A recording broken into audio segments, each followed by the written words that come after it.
जो डेली मजदूर, डेली जो लेबर दिहाड़ी पे जो काम करता है वो भी जाके बाहर काम कर रहे हैं। और बाहर जाके काम कर रहे हैं, किन परिस्थितियों में काम कर रहे हैं। मेरे यहाँ, मैं कर्नाटका से आता हूँ, कर्नाटका में बल्लारी से आता हूँ, जो माइनिंग सेक्टर है, सबसे ज्यादा माइग्रेंट लेबर वहाँ पे आता है। वहाँ पे 600-800 रुपये दिहाड़ी के लोग काम करते हैं, लेकिन सबसे ज्यादा बिहार के लोगों को वहाँ पे एम्प्लॉय किया जाता है, क्योंकि वो चीप लेबर, सबसे ज्यादा चीप लेबर किसी स्टेट से आता है तो बिहार से आता है। 150-200 रुपये में काम करने के लिए रेडी होते हैं, इसीलिए बिहार के लोगों को वहाँ पे काम पे लगाया जाता है।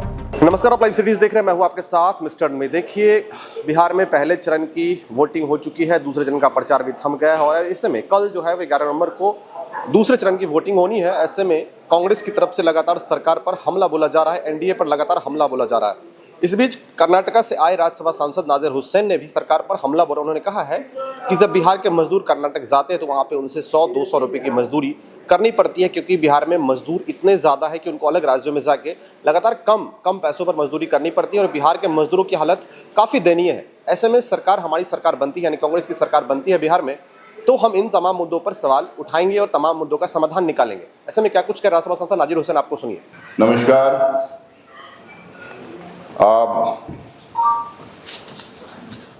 आप माध्यम के मित्र जो यहाँ पे इकट्ठा हुए हैं, आखिरी दिन कैंपेनिंग का कल तो ख़त्म हो गया, आज सब इकट्ठा हुए हैं। आप तमाम लोगों का आज की इस प्रेस वार्ता में इस्तकबाल करता हूँ। मंच पे काफ़ी सीनियर लोग हैं हमारे, अखिलेश प्रसाद सिंह साहब हैं, मदन मोहन झा जी हैं, अभय दुबे जी हैं, हमारे अंजन यादव जी हैं और संजीव सिंह जी हैं, कौकब कादरी जी हैं, हमारे ट्रेजरर साहब हैं, राठौर जी हैं। और आपके सामने एक 2 मिनट का वीडियो हम लोगों ने चलाया। कल 2 फेजेस की भी कैंपेनिंग कल ख़त्म हुई। एक फेज का चुनाव हो गया है।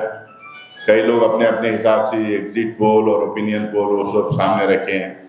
कुछ फेक आंकड़े भी लोगों के सामने लाया गया है। कल जब फाइनल फेज के कैंपेनिंग ख़त्म हुई है और जनता आने वाले कल का दिन जाके वोट करेंगे, तो ये ज़रूरी है कि हम लोग एनालिसिस करें कि चुनाव का प्रचार कैसा रहा है। बहुत सारी बहस चुनाव के कैंपेन में होती है, हेल्थी डिबेट्स होते हैं, लेकिन बिहार में 20 साल नीतीश कुमार जी की और भाजपा की सरकार के, लगभग 20 साल, बीच में इधर उधर पलटी मारते रहे हों, लगभग 20 साल की उनकी जो सरकार चली, तो इनको ज़रूरी था कि बिहार के जनता के सामने अपना रिपोर्ट कार्ड रखते। रिपोर्ट कार्ड रखने के बजाय इन्होंने बहानेबाजी की। जब बच्चा रिपोर्ट कार्ड लेके आता है, जब स्टूडेंट रिपोर्ट कार्ड अपने माँ बाप को लेके आके दिखाता है, अगर उसमें मार्क्स कम आते हैं या फेल हो जाता है तो वो बहाने बनाना शुरू कर देता है। वो दोषी ठहरा करता है कि टीचर ठीक नहीं थी, क्वेश्चन पेपर ठीक नहीं था, क्वेश्चन ही ठीक नहीं थे, यानी तो पेपर ठीक नहीं था, लिखने का पेन ठीक नहीं था।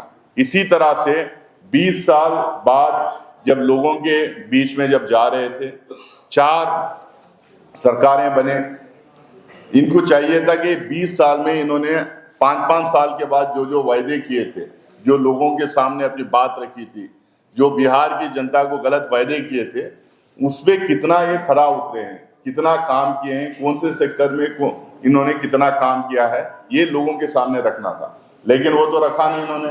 इनके सारे नेता, प्रधानमंत्री नरेंद्र मोदी जी से लेके अमित शाह जी से लेके इनके सारे यूनियन मिनिस्टर से लेके लोकल लीडर्स तक, क्या बात इन्होंने की। अभी तो आपको हम लोगों ने वीडियो में दिखाया था, कट्टा, घुसपैठिया, दंगा, हरामखोर, पता नहीं क्या क्या इन्होंने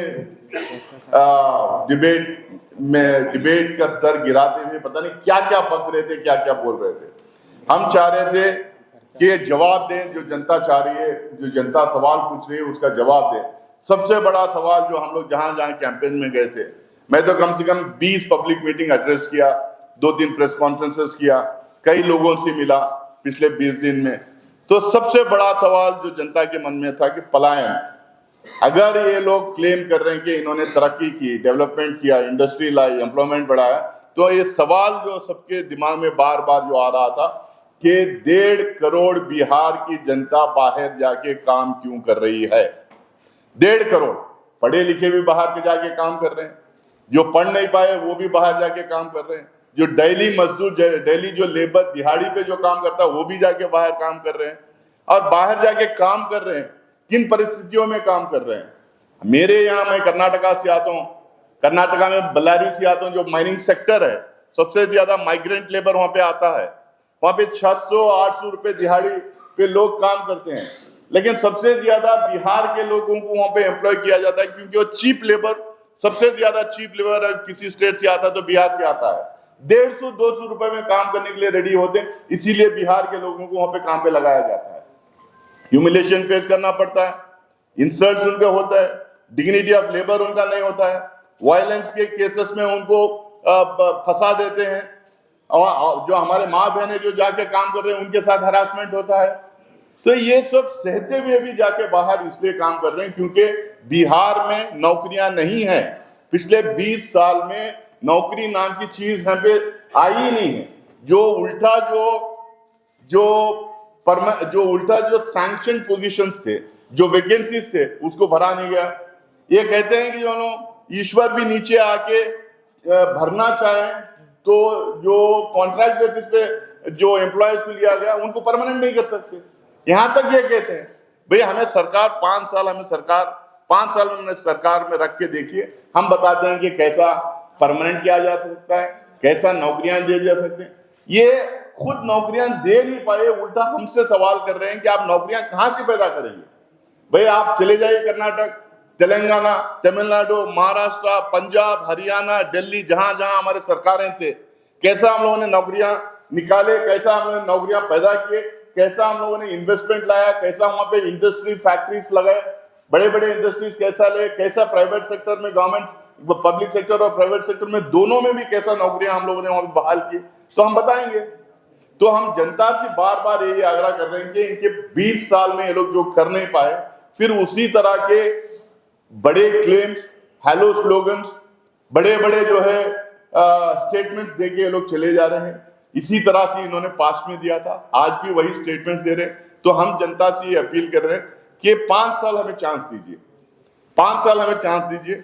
अमित शाह कहते हैं कि यहाँ जमीन नहीं है, लेकिन अदानी को 1 रुपए में जमीन दे देते हैं। नीतीश कुमार जी कहते हैं कि समंदर नहीं है, लेकिन ये बहाने देखिए, जब रिपोर्ट कार्ड में 000 आ रहा है, 20 साल के रिपोर्ट कार्ड में 0 आ रहा है, तो ये कहते हैं कि समंदर नहीं इसलिए तरक्की नहीं हो सकती, जमीन नहीं है इसलिए तरक्की नहीं हो सकती। हम दिखाएंगे, हम करके दिखाएंगे समंदर, जो जिन जिन स्टेट्स में समंदर नहीं है वहां पे तरक्की कैसा भी, और बिहार में तरक्की कैसा हो सकती है। और जहां जहां जमीन नहीं बोलती, इतनी फर्टाइल जमीन शायद ही किसी प्रांत में, हमारे देश के किसी प्रांत में ऐसी जमीन होगी। तो ये इस तरीके की बयानबाजी बना रहे हैं, जंगल राज की ये बात करते हैं। आज एनसीआरसीबी का डेटा कहता है कि नंबर 2 इन वायलेंस, टॉप में किसने की बिहार, नंबर 2 वायलेंस में की। अब ये कहते हैं कि बार बार जंगल राज। ये गांधी मैदान में जो बिजनेसमैन को मार के फेंक दिए थे, 2 घंटे तक पुलिस वहां पहुंची नहीं, जबकि पुलिस जो है 100 मीटर पे पुलिस चौकी थी। 4 दिन पहले मैं पूर्णिया पहुंचा था, जिस दिन मैं पूर्णिया पहुंचा उस दिन 3 मर्डर हुए, माँ और बेटी के और किसी का है। 3 मर्डर खुलेआम, बिजनेसमैन को खुलेआम जब घर में घुस के गोली मार रहे हैं और कहते हैं कि लॉ एंड ऑर्डर ठीक है, और जंगल राज की आप बात करते हैं। अरे भैया, आज आपकी सरकार में लॉ एंड ऑर्डर का सिचुएशन क्या है उसकी बात करो ना।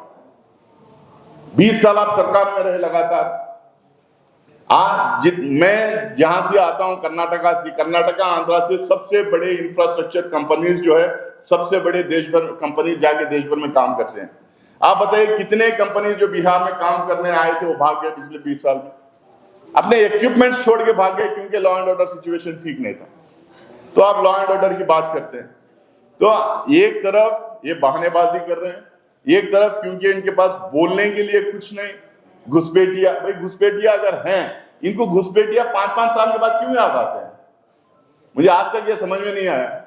5 साल अब ये घुसपैठिया की बात याद करें, अगले 5 साल बाद याद करेंगे। सरकार 11 साल से इनकी है केंद्र में, 20 साल से सरकार इनकी यहां पर है। कौन आपको मना किया था? किसी ने जाके बोला कि घुसपैठियों को मत निकालिए? सबसे बड़े घुसपैठिए यहाँ पे अगर कोई है, दो लोग जो घुसपैठिए जो सरकार में बैठे हैं वो आके यहाँ पे घुसपैठ करना चाह रहे हैं, और दो लोग जो गुजरात से आते हैं जिनको सिर्फ हिंदुस्तान के हर प्रांत में नहीं हिंदुस्तान के बाहर भी ले जाके बिजनेस दिलाते हैं। ये 4 लोग घुसपैठिया हैं। हर स्टेट में सरकार जहां बनती है वहां जाके लूट खरोच करने का काम ये लोग करते हैं। तो आज बिहार की जनता को तय करना है, 2 गठबंधन के बीच में टकराव है। ये टकराव सिर्फ बिहार में नहीं पूरे देश भर में टकराव हो रहा है।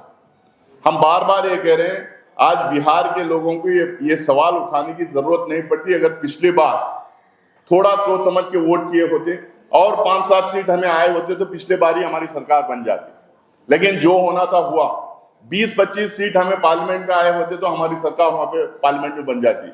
लेकिन अब क्योंकि उस टाइम पे भूल हो गई, क्योंकि कुछ इंडिपेंडेंट्स को हम वोट देने चले गए, क्योंकि हम छोटी मोटी पार्टियों को वोट देने हम चले गए, उसके चक्कर में पिछले बार यहाँ पे भी हमारी सरकार रहेगी और 2024 में पार्लियामेंट इलेक्शन में भी मोदी जी को फिर दोबारा आ गए वहां पे। भले वो 2 बैसखियों के दम पे आए लेकिन वहां दोबारा आ गए। हम ये कहना चाह रहे हैं कि 2 गठबंधन के बीच में टकराव है, 2 सोच के बीच में टकराव है। टक्कर सिर्फ महागठबंधन और इंडिया अलायंस के बीच में है। हम अपील ये कर रहे हैं कि अपना वोट जाया मत कीजिए। छोटे मोटे पार्टियां चाहेंगे, इंडिपेंडेंट्स आएंगे, लेकिन सरकार गठबंधन ही बनाएगी, या तो महागठबंधन बनाएगी या एनडीए बनाएगी। 20 साल एनडीए का रिपोर्ट कार्ड वो अपने सामने रख नहीं पाए हम, लेकिन राहुल गांधी जी को आपने अभी सुना, आपने खड़गे साहब को सुना, आपको प्रियंका गांधी जी को सुना, और आप सारे लोग हमारा कैंपेन ट्रैक कर रहे हैं। हमने गारंटीज जो हम लोगों ने अनाउंस किया, 2500 रुपए हो या हम हर घर में एक नौकरी देने की बात जो की है, हमें बार बार ये क्यों कह रहे हैं कि हर घर में एक नौकरी देना चाहते हैं? क्योंकि हम चाहते हैं कि बिहार की अस्मिता बची रहे, बिहार की गौरव बचे रहे, बिहार के लोग यहाँ से दूसरे प्रदेश में जाके काम करने की नौबत ना आए। इसीलिए हम कह रहे हैं कि हर घर में एक नौकरी देंगे, ताकि कम से कम एक बंदे को नौकरी मिलेगी एक फैमिली में, तो अपने पूरे फैमिली की देखभाली वो कर सकते हैं। अच्छे स्कूल्स की, अच्छे कॉलेजेस की, अच्छी यूनिवर्सिटीज की हम बात कर रहे हैं। हॉस्पिटल्स, हर कस्बे में, हर गांव में हॉस्पिटल बनने की हम बात कर रहे हैं। हर घर में नौकरी देने की बात कर रहे हैं। हर घर में नल जल की बात कर रहे हैं।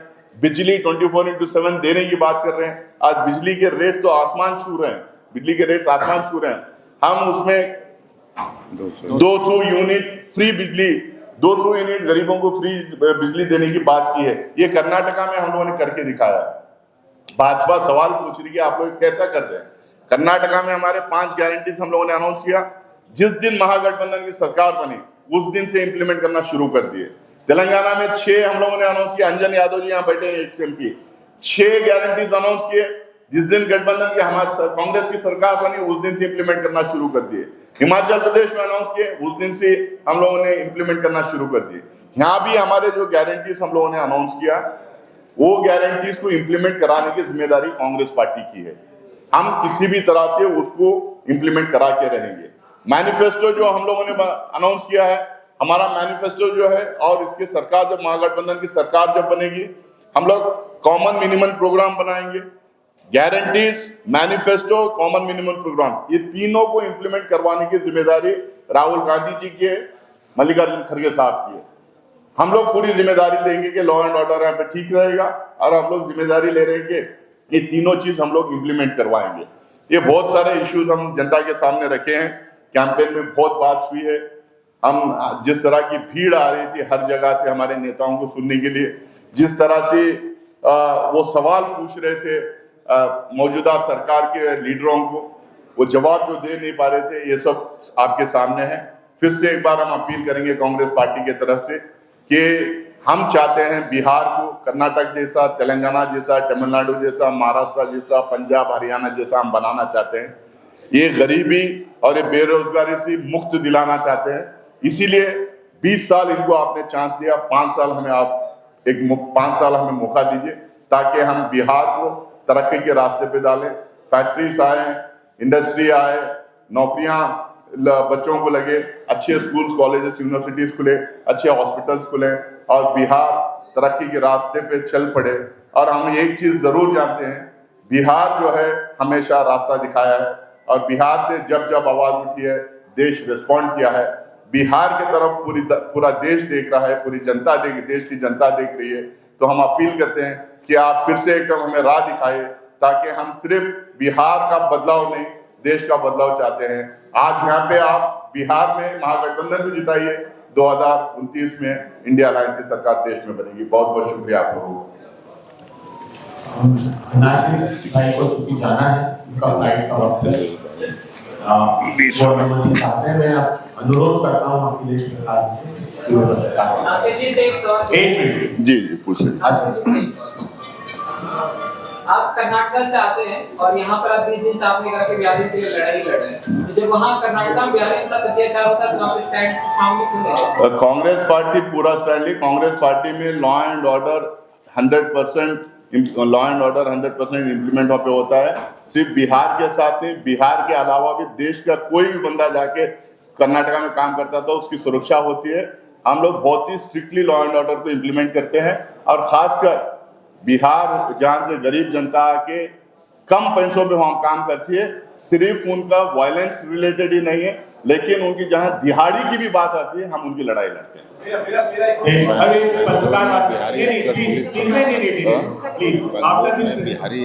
बैंगलोर का खासकर मैं बोल रहा हूँ ना, बैंगलोर के पुलिस कमिश्नर, वो मेरे से सीनियर थे दिल्ली, मैं जब JNU में था तो दिल्ली यूनिवर्सिटी में थे, श्रीमन सिंह थी, वो भी बिहार के ही हैं कमिश्नर, पुलिस कमिश्नर। तो आपने सुना कि नाजिर हुसैन साहब ने क्या कुछ कहा है, लगातार सरकार पे हमला बोला है और कहा है कि हमारी सरकार बनते ही तमाम क्षेत्रों में सुधार किया जाएगा। लेकिन देखना होगा, सामने चुनाव है, चुनाव का नतीजे सामने देखने वाली बात होगी कि बिहार में किसकी सरकार बन रही है, किसकी कुर्सी जा रही है। हमारी ऐसी ही तमाम खबरों के लिए बने रहिए। धन्यवाद।